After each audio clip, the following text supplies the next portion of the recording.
people are starting to wake up in the United States and really find, you know what, there is a better way. There is a better way, and it's living toxic-free. You can do it, but you've got to have the right information first. And there's only one company out there that I know that has this, and that company is called Sisel International. I was introduced to Sisel International back in 2009 on a product that typically it took about 3 weeks to get in the United States at the time. It really wasn't even available. It took me 3 weeks to get this product, and after being on it for 3 weeks, I experienced something I didn't expect to experience. I experienced pain went away in my shoulder injury. I got free range of motion back. I was able to get off all my pharmaceutical drugs. If you're on pharmaceutical drugs and you want to wean yourself off of them, there's a way to do it. We can help, okay? There's a way to do it. You know what? You get your body back in balance right and everything starts working right, you can get off those. I know it for a fact. My wife used to be on 11 different pharmaceutical drugs. She's on 0 today, 0. And that has to do with the amazing power of the products of Sisel International. So it's your first time hearing about this. Well, we got a special treat for you tonight. If you really want to find your freedom in a toxic world, I want to turn it over to the man behind the mission. 30 years of living toxin-free, of sharing this mission across the globe. And it just keeps getting better and better every single year. So without ado, our guest tonight, Mr. Tom Mower, Sr., are you with us? It's good to be here, and thanks for the invite. You're most welcome. And, you know, as I was talking today with some of my coworkers in the Port of Los Angeles, a lot of them seem to have a bleak aspect on, you know, we're just going to get cancer. We're just going to die. And what would you say to that, Tom? Well, it's pretty simple. What causes cancer? You know, the University of Manchester in England went out and they did a study, and they announced it here last year, and they went all over the world to different places, and they took mummies that had been preserved by different cultures. They did it down in South America. They did it in Asia. They did it over in Europe, and even down, of course, in Africa and in Egypt and places like that. They analyzed 10,000 mummies. They found one case of cancer. One. That was all. And so the report, and we have it, and I need to start putting some of these things up on our science page, but the report was cancer is a man-made disease. Because out of 10,000 mummies, at random, one of them had signs of cancer. Have that. Take breast cancer. A lot of women are concerned about breast cancer. Of course they are with it. But it used to be 1 in 8,000 that would get breast cancer. Now it's 1 in 4. So what has happened? Well, let's take a look at the time frame. When was it 1 in 8,000? Well, that's about 150 years ago. With that, you had 1 in 8,000 chance of getting cancer. Why? Because there are things that cause cancer. You have genes. Now, some women have a genetic condition, and Angelina Jolie had it in her family. She lost some family members and things like that, and so she had a double mastectomy because of that. Probably a very good thing to do in this day and age. But you know what? What if you have that genetic predisposition to do it? Does that mean you just get it? No, it usually means something has to trigger it, but you're much more vulnerable to the things that are there. So what causes cancer? Well, it's an oxidizer. It's like steel will rust. You can put a piece of shiny steel and leave it in the room. It's shiny. If it was put in the tomb, you'd come back 10,000 years and it'd be there. It'd be a steel sword still there, but sit it out in the weather for a few years where it's raining, and it'll turn to rust and just rusts away, oxidizes. Well, that's the same thing that happens in your body. These ingredients that cause not just cancer, but most of the major diseases that we really have are called free radicals. In other words, they're searching for electrons. They're like a magnet that will draw steel to it, and they'll rob electrons from structures, and when they do it from the DNA, then it breaks it down just like the steel will rust. And then it snaps, it loses its ability to control its own duplication rate. And in the process, perhaps they're surmising even to repair, the cell starts duplicating at a faster rate, and it isn't controlled by its genetic predisposition that was given to it on birth. for conception, and it just multiplies and multiplies and multiplies. So consider this. If the ingredients that weren't oxidizing weren't there, what would happen? Well, if you had the predisposition, you're most likely not have breast cancer or other cancers too. There are people that have others. Or if you didn't have the predisposition, but if those oxidizers, the free radicals were there and they just keep oxidizing away like steel, how strong it is, and it just becomes a pile of powdered rust because of the power of oxidation. Well, it's the same thing going on in your bodies. Now, oxidation also causes degeneration, which causes aging. And then it degenerates a lot of systems so they can't function the way they're supposed to. So there's nothing really good with oxidation. But some things have an immense amount of power. So let's talk about a few specifically. I started bringing out this campaign years ago when I first got into this business because I was an industrial chemist. And I had found a discovery that could grow hair on bald heads, and you could rub it on, and it would dissolve the hormone. I didn't discover it. It was discovered at the University of Helsinki in Finland. In some skin cancer research, they accidentally came across an ointment that they were using in a medicine, and when they rubbed on men's scalps, hair started to grow because it was dissolving the hormone that was there. A very simple thing, but men could regrow hair.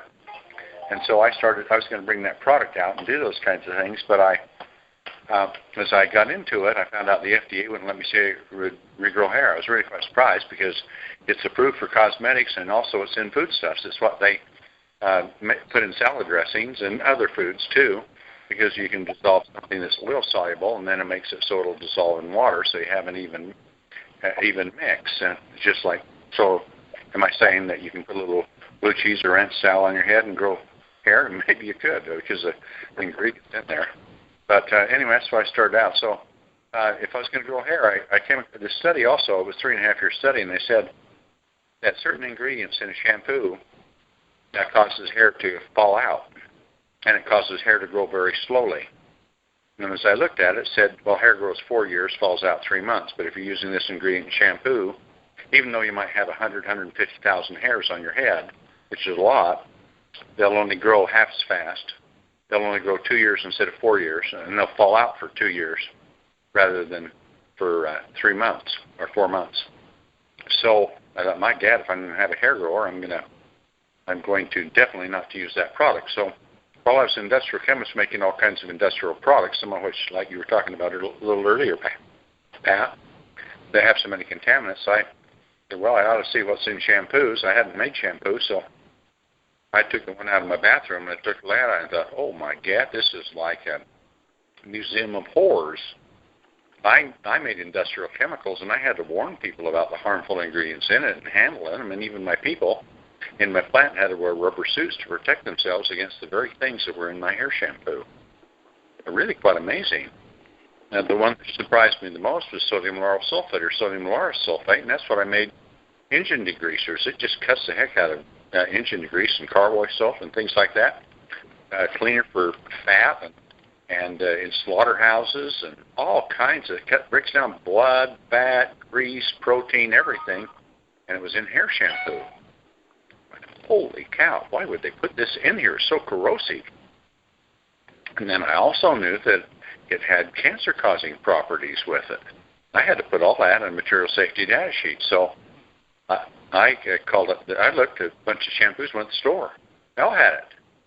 I said, how do they get away with this? So I called up my suppliers because I was using the same ingredient. I said, what's the difference what they use in hair shampoo and what I'm doing? What do they do to make it safe? They said, nothing. I said, how are they allowed to use it? And they said, well, because it was grandfathered in. It's like smoking. Cigarettes would never get approved, but they've been grandfathered in, and now the lobby is too big with the cigarette industry to remove cigarettes, even though there's nothing good with cigarettes. It's the most serious health hazard you can have. So they said, think about how many people don't smoke. But everybody bathes, shampoos, brushes their teeth, showers, washes dishes, does all those kind of things.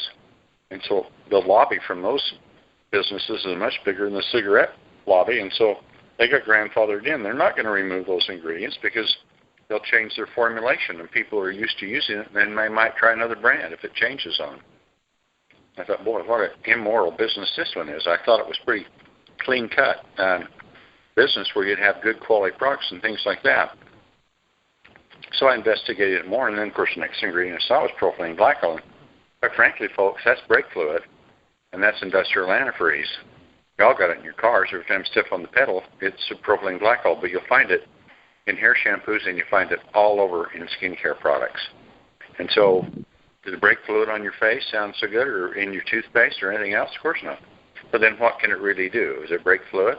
It's industrial antifreeze. Every place that freezes uses it in their water systems, or recirculating, even for heat, so that it doesn't freeze. So when you put it on your face, what does it do? Well, the material safety data sheet says propylene glycol penetrates through the skin and causes kidney damage and liver abnormalities. And you're rubbing it in your skin. Can you believe that? What's up? And then you look at the shampoos that are out there. They're not just shampoos, but clean products, bubble bath, bath and shower gels, toothpaste, hand dishwashing soap, anything like that. And they all have foamers in it, the foam. Foam doesn't really clean, but it gives you an appearance that your product's doing more. But those things are just added for the aesthetics. But the unfortunate thing, they put in what's called ethoxylates, and you can really see it. And we have on Sisel Safe, we have a list of these ingredients, and they say, like laureth, the word laureth, L-A-U-R-E-T-H. If it has that on it, doesn't matter what compound's with it. If you see that word, run away from it, because it has 1,4-dioxane, and that's the same ingredient that was in Agent Orange, and it's found in every breast cancer cell that a woman has. And it didn't used to exist. It's a man-made chemical, so the University of Manchester was probably right. And so that was in hair shampoos and all of those products with it. And it's in Agent Orange, if you can believe that. Now, how many people would bathe in Agent Orange? Well, you're doing that. You're showering with it. You're shampooing your head. It's getting in your pores, passing the skin, getting in your blood system, deposits in your fat cells. And since the breast is mostly made up of fat tissue, and it's fat-loving, and it bonds to it, and it's a powerful oxidizer, guess what happens? Well, cancer rates is my best suggestion, and a lot of other people, scientists will say that. I mean, you can't get right down absolutely, but people that use it get high levels of breast cancer. So virtually in every breast cancer cell, there's 1,4-dioxane, which comes from where? Personal care products you're putting on your skin. The other things on it, too, which is in my hair shampoo, too, was parabens. And without exemption, every cancer cell they've ever found on Earth has had parabens in it. So parabens is a preservative. Now, there's a lot of kinds of preservatives, and preservatives have to kill microbials, and you want some of them, or pretty soon there'd be more mold coming out of your bottle than there would be product. So you have to use some, but parabens are really effective against it, but boy, are they deadly. And they are now an estrogen mimic, just like the ethoxylates are, and that means they act like estrogen. But the body doesn't metabolize them, and they're fat-loving, and they build up in the breast tissue. So, ladies, if you're and guys too, I mean, but of course you don't have much fat in that area, but it's depositing in your fatty tissues, and it just keeps accumulating, and it keeps rusting and corroding and oxidizing, and pretty soon something breaks, and you've got breast cancer. 1 in 4 now, they're going to get it. So as a consequence, when you look at that, what's the easiest thing to do? Well, Hippocrates, the father of modern medicine, said the prevention beats cure, doesn't it? And so he talked about that. The first rule of medicine is do no harm. And so if you're showering and shampooing and brushing your teeth and all that, you're putting all those things right in your system. And those things like parabens, 1,4-dioxane, are building up in your breast tissue, and your chances of breast cancer is a lot higher. But not only that, oxidizers break down tissues. They cause many different types of diseases. They can even be a major problem that causes something like diabetes itself from the damage that it does, and triggers an immune system response, and the immune system can attack the pancreatic cells. It goes on and on with these kind of things. I mean, I know them all because I'm an expert in it. You don't, but I'm just telling you in simple terms. The other thing to look at in products, if it says PEG, that means it's ethoxylated again. They have that 1,4-dioxane again with it. And then the phthalates that Pat was talking about, geez, they're in the bottles of the products that you use, and they're in about every lotion that you use. They're not listed. They're just tramp ingredients, just like 1,4-dioxane won't be listed. That's because it's created when they make it so that it will foam, when they ethoxylate it. And so it doesn't even have to be listed on the label. And as a consequence, with that type of thing, your exposure rate goes up and up, with it, and there's so many toxins. About 60% of the toxins in your body come from personal care products. They just analyzed umbilical cord blood here a year or two ago, and they found there was an average of 230 toxins in the umbilical cord blood feeding the fetus through the placenta, if you can imagine that. So we're really pre-polluted before we're even born. So what's the answer? Well, if 60% of them comes from cosmetics or personal care products, doesn't it make sense? And the bottles that they come in, that you find a company that doesn't have those? Do you know what kind of bottle not to use? We do, and so we don't use them. Do we know what kind of ingredients not to use? Yes, we do, and we eliminate them. And why do the other companies use them? Well, it's because they're cheap. But you can use more sophisticated ingredients and get much better quality, too. Our hair shampoos are elegant, but these things like sodium lauryl sulfate and the other products that are in the sulfate-based shampoos and cleanser, you should avoid those. Say the word sulfate, throw it away, because it denatures proteins, and it does things like keeps children's eyes from developing properly and causes cataracts in adults from sodium lauryl sulfate. It gets right through the blood-brain barrier, and it denatures. That means it takes natural things and breaks them down, so they are not the same structure. It eats them away, so it denatures brain tissue and develops and hurts the delicate structures that are within the eye itself, breaks down pigmentation, blood vessels, all that kind of stuff. And guess where you're getting it? Every day when you get in the bathroom, when you brush your teeth, when you shower shampoo, when you wash dishes by hand, they're in all those products that are there, and a lot more than that. So do you see why I thought it was a museum of horrors when I walked into my shower and looked at what my shampoo was that I was putting on my body? There are a lot of things with that. So the problem, and especially skin, for children when they're developing and growing, those tissues are so much more vulnerable, and so there's much more damage that's done as a result. You don't think this. You hear people saying, oh, gee, we're living longer than ever. Actually, we're not. The thing that's happened is the average lifespan's expanded because we've cured some of the incurable diseases from the past. That we don't want to have cholera or yellow fever, typhoid, things like that. They used to do smallpox. They used to do mass amounts of damage. I mean, you look at something like the Black Plague, and a third of the people died in Europe from bubonic plague, and now that is totally solved. So those and smallpox. How many billions of people were killed on Earth from smallpox? All those things are gone. Now you look at the administration. I really have to say they're pathetic. They're so worried about inoculations, and I mean inoculations. I think it should be had. But I mean, getting the measles. Everybody got the measles when I was a kid, and about everybody I knew ever got rid of it. But something like ISIS beheading 21 people and that type of thing. Don't think we ought to be interested in that. I just think we ought to be interested in the side effects from prescription drugs. Last year, 50,000 people were killed in automobile wrecks in the United States. About 150,000 died from side effects from drugs. And it's just like what Pat was talking about, him and his wife. You can get off those things for the most part.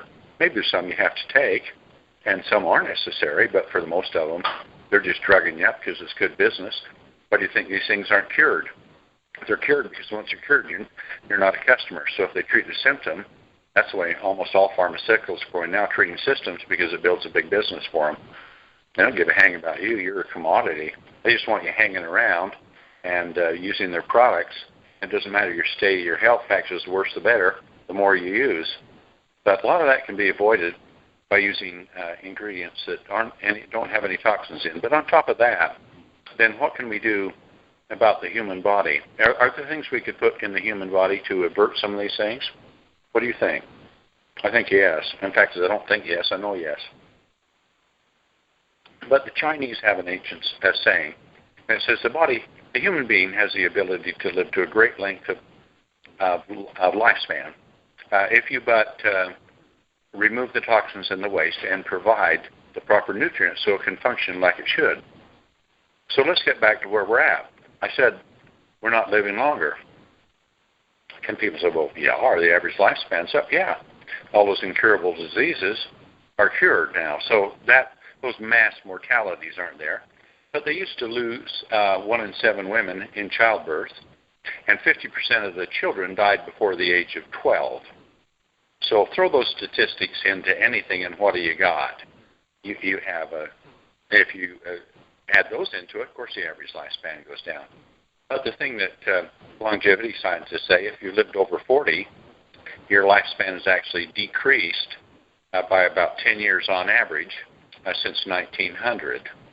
And so while the average lifespan might be somewhere around 75, but in 1900, if you'd lived to make it through the age of 40 and got through all those diseases and all those accidents and the child birth, the death of the mother and the baby and all that type of stuff, if you got through all that, then you're going to live to be about 85 rather than 75. So there we are. But now you have researchers, they map the human genome, and they say, geez, when we die at 75, we're dying at middle age because the body has potential to live to be 150. So here we come back to the Chinese philosophy again. So get rid of the toxins and the waste and provide the nutrients. And that doesn't mean like eating a well-balanced diet. Chinese made concentrated extracts out of things that they knew for thousands and thousands of years by testing them and seeing them work for certain conditions. And so they fed those to the body, and they were like super nutrients, like super stimulants. But they were natural, and the body was there to use them to repair, to regenerate, to maintain itself. And so some of the Chinese lived to a great length of life, like Sisel. Of course, you don't know the name, but famous Chinese herbalist of the emperors, he lived 239 years. And it's all documented. It's all in Chinese history. And his one of his students that he had with this, whatever it was that they were doing, I know some of it, but he lived to be 246, and he died in the late 1930s. And so, and there, one place with Lai Shizen, they in Chinese history, and I've read about it, they celebrated his 150th birthday. Well, he still had another 100 years to go. Can you imagine that? Now, human geneticists say we have the ability to live to be 150, so how did Lai Shizen live about 100 years older than that? I don't really know, but we might have the answer now, because telomeres are in the stem cells and they're chromosomes, and they're the ones only in stem cells, and they're the ones that create the new cells, but the new cells don't have telomeres, so there's a lifespan of new cells because your body wears out, and they keep being replaced. You know, you have fingernails and skin and things like that replace fairly fast. Other things like heart tissue and liver, and that takes about 3 years for some of those, but they're all replaced. In 3 years, you're a new you. All the cells in you are different material. Unfortunately, the food you're eating, the stuff you're putting on your skin, is all polluting you, so what are you? You're not the pure person you'd like to be, and you're so vulnerable for the diseases that are there. And now the food that you're eating is so deficient in so many things. Linus Pauling, famous Nobel Prize winner, said you can trace almost every disease to a trace mineral deficiency. What's trace minerals? Well, they're in food. They're inorganic minerals, so the soil can't produce them. You can't grow them. They're there or they're not there. And certainly soils are rich in them from the billions of years the earth has been here, but you know, you're only dealing with topsoil, so you pull a crop out, out comes whatever you're pulling out of the ground, potato, carrot, corn, anything like that, and with it comes a certain amount of those trace minerals. So every time a crop comes out of the soil, that 2 or 3 or 4 feet of topsoil loses trace minerals. So now we're about 75% deficient in trace minerals in the soil. And they call them essential trace minerals because there's 2,000 biological processes that they are essential for them to function. So if you don't have them in the diet, if they're not in the food, then they're not in the process, and that process can't happen. And either it doesn't happen or it waits until they're provided, and so your health goes down and down and down. So here we are back at the Chinese philosophy, and you've got to have these things, and you can't get enough in food, and that's another reason people are overeating. Besides food being fatty, we have a craving for these essentials that our brain, our supercomputer, is telling us that we need in our diet. And if we don't get enough in our diet, we want to eat more, and that kind of thing happens, and that's one of the things that triggers that. Also things like those products we're talking about in skincare and hair care and shampoos, these ethoxylated products, they're estrogen mimics. They make you want to store fat. What happens when you store fat? Well, you store toxins in the fat. But you also, it doesn't take much. You just put on 10 pounds, and you realize that you have put on maybe 1,000 miles of blood vessels and capillaries, more in your body, 1,000 miles. Can you believe that? With 10 pounds of weight. It has to carry all the nutrients to it. So as a result, what's the pressure on the heart? Well, then what happens to diabetes and all of those things and all of that fat? And it can't produce enough insulin, and there's a tremendous amount of fat reserves that are dying, and so it kind of burns out, and so you get type 2 diabetes. Now type 1 is another thing. The immune system attacks it, destroys the cell, but most people have type 2. And if you simply lost weight, type 2 goes away for most people. And then there's things you can take to make your cells, the limited amount of insulin you have, is much more effective, so that you can build more muscle, build more organs, regenerate, do all those kinds of things, see? And all that sounds complex, doesn't it? And it is. People know it. And some people specialize in one area and another. But here I'm a generalist. And I take a look at this and I find their discoveries, their research. I know what not to use. I know what to use, what to avoid, what to add, what are we deficient in. So you take a product like SpectraMass. We have all 74 essential trace and minerals in that. You take a half an ounce of that every single day. It gives you every bit that you need in your food. Now what about free radicals, these oxidizers, 2,200 different groups of them. And so companies will come out and say, well, gee, we have a juice here and it has the highest ORIC value. That's the ability to neutralize free radicals, okay? So it's the oxygen radical absorbance capacity, if you want to know what that is, but it's basically how many free radicals what power does it have to do it? So I have companies and people come to me and they're trying to promote their products and talking against it, and they say, our product has an extremely high ORIC value, or maybe sometimes they'll say it has the highest ORIC value. Usually that's not true. I know it is the highest ORIC. It's resveratrol, which is in eternity, but with other things. But anyway, they'll come and say that, and I'll say, our product has the highest ORIC value. And I say, oh, what category is that? And it's just like this call. Nobody says anything because they don't know what I'm talking about, because they don't know what they're talking about. And there's 5 categories of ORIC, so they just quote one, which is the hydro, and there's 4 others. So what happens if you don't get the others? Those other categories are free radicals, so they're going to get you, okay? So if somebody is throwing a knife at you, shooting a gun at you, shooting a bow and arrow at you, you're going to drop a bomb on you, and you can block one of them, what's going to happen to the others? You're going to be dead. And that's the same way of thinking of it with these free radicals. So we have SpectraMax. There's 42 different types of antioxidants in it. Covers high ORIC value in all 5 categories. But more than that, sometimes you destroy a free radical, it creates another one. And you destroy that, it creates another one. It's called a cascading effect. You have to follow it all the way down to the last reactions of water. Who does that? Only Sisel. You say we know how to do that, so we do it the right way. Now that's complex to know, but I mean simple. You can see I just jumped on the call. I put on Facebook, I'm not doing anything. Anyone want me to be on the call tonight? Here comes Pat. Here I am. So I'm just talking about this because I know what it is. And that's the nice thing about it. It shows you how freely I can talk about this and how well I understand it, so you can put your faith in me. Put your faith in Sisel. Trust the science. We know what we're doing.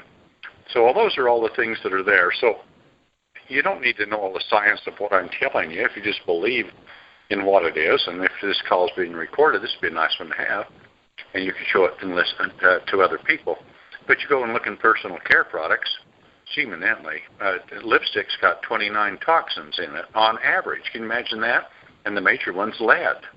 And I've always thought lipstick on lips should be intoxicating, not toxic, don't you? That's my version of it. And why get all of these diseases when they're so simple to avoid if you know what not to use? And then you can take products that neutralize the toxins that can get through from other things, and then if you can take systems that are degenerated and you can regenerate them, if you can feed the body systems, the biological repair systems, to make it function at the optimal way, like the Chinese said, then what happens? Well, you can actually, things you can do now to even rebuild the DNA. You can rebuild the DNA in the mitochondria. That's in every cell in your body. That creates energy in the body. And you can actually rebuild them, and there's ways of actually stimulating to build more new mitochondria. So what does that do? Man, builds your energy back up so the cells are more active. Old muscle cells get to be old. The shape changes, the strength changes, even the nucleus changes. It goes from round to triangulated, and functionality's down. But there's now science to rebuild those. We'll bring that product down in a couple months. to do that. As you get older, you need a lot more protein here. You look at old people, they waste away, don't they? If you're over 40, you need twice the protein of somebody between 20 and 40. So, and if you take the same amount, you're assimilating half as much. So how do you get the protein that you need? Your body wastes away. How do you get the body to use it? Well, the telomeres are winding down. So let's rebuild the telomeres. Let's get the biological systems going. Let's build more new mitochondria. Let's clean up the garbage that accumulates in the cells from everything that goes in. It doesn't come out of it. Let's neutralize the free radicals. Let's put in all the essential trace minerals that it needs so that it can function the way that it should. And we build the telomeres to where it's younger in your stem cells. The body has the ability to do it if you give the nutrients with it to do it. We know what kind of nutrients that are there to do it. And you can grow younger, live longer, be healthier, and have a wonderful lifestyle and avoid a lot of these things with just good common sense if you knew what that was. And companies aren't providing it. They're taking the cheap way out. And they put something in, they put such a small amount in, it's like waving a chicken over a pot of boiling water and saying, I made chicken soup. That's how they operate. Don't give them credit, folks. They don't deserve it. They're almost all doing it. Had one of the big MLMs come in here and ask us to make a weight loss product for them. I said, okay, what do you want? And they named off a few ingredients. Says, those are good ones. They said, yeah, our Dr. So-and-so. They have a doctor there that designs this, and he's their master formulator. Sounds impressive, doesn't it? You see what he did. So you look at, I'm just rambling here, so I'll be after call for too long. Sorry about Pat, I'm going over, but the Garcinia cambogia, you hear Dr. Oz talking about all the time. It's really good for weight loss. If you have 1,500 milligrams of it, and that's a 60% active, and the active is hydroxycitric acid, HCA. So if you have 1,500 milligrams of that at 60%, you can satisfy the appetite. At 2,500 milligrams, you burn fat, and you really burn fat. So what's the optimal level to use? 2,500. Well, guess what? We have in our Thermaline 500, 2,500. But this doctor come in with his formula. You know how many he had in it? 15. Yeah, that's right, 15 milligrams. Takes 1,500 just to satisfy appetite. Takes 2,500 to burn fat, and he had 15, but he could put it on the label. So then he comes along and he looks at green coffee bean, green coffee bean. We'll talk about that one. It takes 800 milligrams of that at 50% to really burn fat and increase metabolic activity. And you know how many he wanted in it? 12 of it. So then you have green tea extract, EGCGs, that's the active in it. The green tea that I've heard about, it can work if you have enough of it. Takes 1,400 milligrams of that with the EGCGs to really create the thermogenic fat burning like Dr. Allen has in her tea, which maybe some of you have heard about that we're going to announce in the morning. Gave you a little preview on that one. In the Wake Up Sisel call. Takes 1,400 milligrams to it. You know how many he had? 5. If you can believe that kind of thing. So, I mean, don't trust these companies. They're not worthy of your trust. I don't care what they're saying. And I looked at a guy today that was telling our distributors, does anyone know about this product, Thrive? And I took a look at it. Now I know about it. I wouldn't use the stuff. What it's trying to do is get people in because it's got all this. It's got all of what? I wouldn't touch it. But that's only one of many with it. I just looked at one of the most expensive skincare products in the world. And on this skincare product, it sells for $340 and costs 87 cents to make it. Can you believe that? 87 cents sells for $340. What'd you pay for? You paid for over 50% of it goes for advertising. The rest will go big salaries, big commissions, all the operations, beautiful packaging. The cheapest thing in the product. The cap on the bottle costs more than what goes in it. The bottle costs more than it's in it. The box it comes in costs more than what's in it, and so does the label. Cheapest thing you buy is that 87 cents worth of junk you put on your face, and you think you're going to do something because you paid $340, and there's people that will pay that kind of money and use that because it's so expensive it must be good.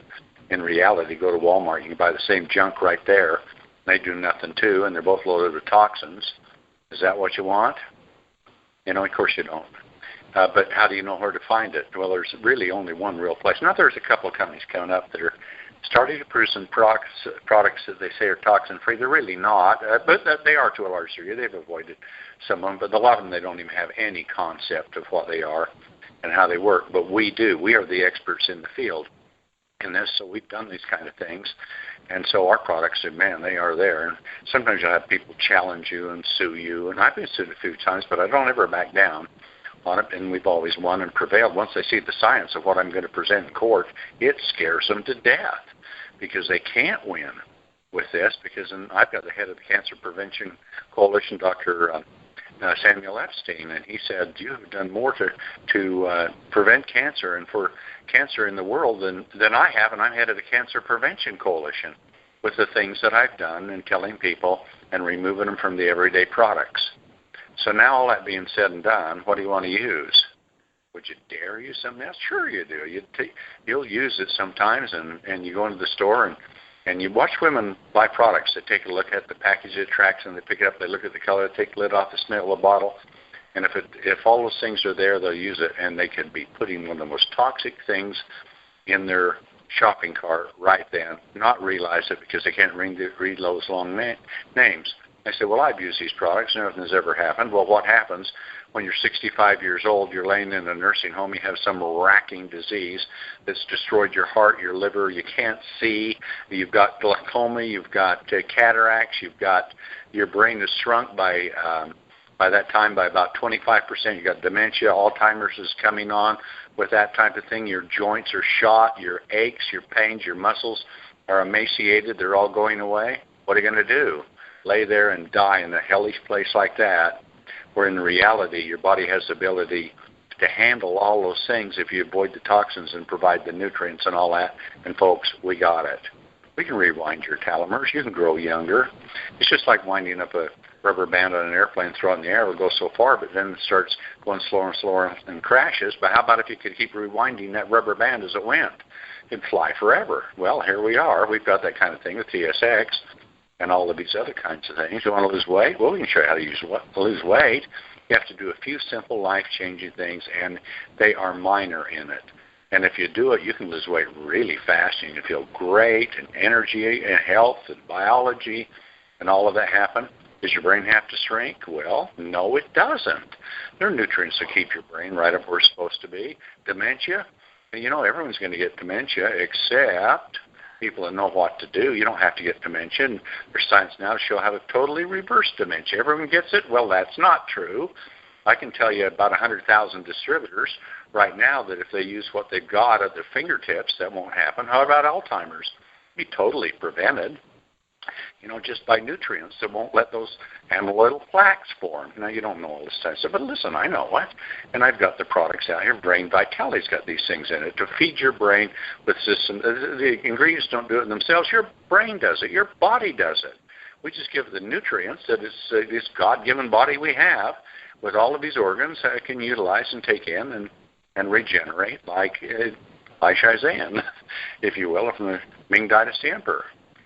With that thing. So this knowledge, there's old knowledge and new knowledge, and a lot of the old knowledge is now being discovered. And, you know, these big pharmaceutical companies, they're buying up multivitamin companies and things like that because they know people are into it. They're looking for something, and they're sick and tired of this rotten thing that these cosmetic companies have, and big medicine, big expenses, inconvenient, and what do they want? They want you on your back. They want you buying these 12 prescriptions like Pat's wife bought. You don't have to do that. Maybe once in a while you'll find something you did. If I break my leg, I'm going to the doctor. I can guarantee you that. But for most other things, I'm going to take care of it, and it's not going to happen. And that's the kind of thing we have to offer here. We're a company like no other. And if you listen to this call now, I think you'll agree with it. I like to use my great-grandparents as an example. I mean, they were born in the mid-1800s. I happen to have a chance of getting to know them, pleasure, because they both lived to be 98 and 99 years old. And they both died of the same thing. And they died about a year apart. And what happened is my great-grandfather died first, and he was in the garden. He fell over. He broke his hip. They took him to the hospital. He got pneumonia in the hospital, and he died. So what did he die of? Pneumonia. A year later, my great-grandmother's wife died. She had dementia. And she didn't know her husband was gone. But anyway, she fell over, broke her hip, went to the hospital, got pneumonia, and she died. What she died of? Pneumonia. So suppose that she had her balance, that her brain was full size, and suppose their muscles hadn't emaciated from lack of proteins, and suppose that their bones were strong because there was supplements that could feed and provide those systems, not like taking calcium supplements. That's absurd. They're not going to work for you, and they're going to fill you with lead and that type of thing. They're going to make your brain deteriorate anyway and a lot of damage. But there's ways of doing that. That there are certain forms of calcium, the 7 major minerals, can build really strong bone. And now this new proteins discoveries around can build really strong muscles and gives your body the ability to turn old muscle to young muscle just because it has what it takes to do it. Do you want that kind of stuff? Do you want a new brain? Do you want strong bones? Do you want muscles that are full and firm and they don't waste away as you get older? Do you want to have all your mental faculties and all those things? Science has got all that there. Problem is, it's expensive. Companies won't pay for it. They won't do that. We will, because I own the company that we manufacture with, and if you take a given formula, we can make it less money than anyone else because we're so sophisticated. We have no debt, and have no shareholders, no dividends, none of that stuff to pay out. So I can pour the money, and instead of paying 300% and 400% for a product that somebody else has made for me, I save all that. I put it right into the product. So you got the power. So let's get back to my great-grandparents. Suppose their muscles were strong, they didn't fall. Suppose if they did fall, the bones were strong, it didn't break. What would have happened at 98 and 99? They would have gone on living because they died of pneumonia. Okay, so suppose they went another 10 years, and then they had a heart attack, and they died what? Of a heart attack. See, aging isn't a disease, and the Food and Drug Administration doesn't allow it to be said that someone died of old age because their genetic potential is 150 anyway. With this thing. So suppose they didn't have a heart attack. Suppose they're on resveratrol. Suppose the ingredient that resveratrol there's a study in the University of Connecticut that says get a heart attack, the damage comes after the heart attack. It's not the heart attack that kills you or damages the heart. It's what happens after it. So they tested resveratrol and they said, well, if you have enough of it in your system, it's cardioprotective. You'll have a heart attack, but no damage. You'll have the attack, but no harm, no foul. You see, so the heart doesn't get damaged with it. Well, there it is, the nutrition that needs to be in your heart muscle to protect it, and you can have that every single day in eternity. Now, we're not saying it'll guarantee you from having that with a heart attack. We haven't tested our products to say it.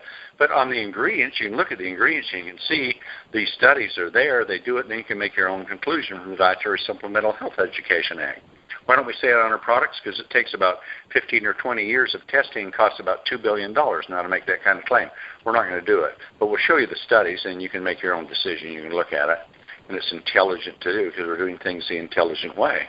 So here we are, come full circle, running out of time, probably run over it, but telling you what's in toxins, in products, and things like that. Now, if you smoke, can't do much for you.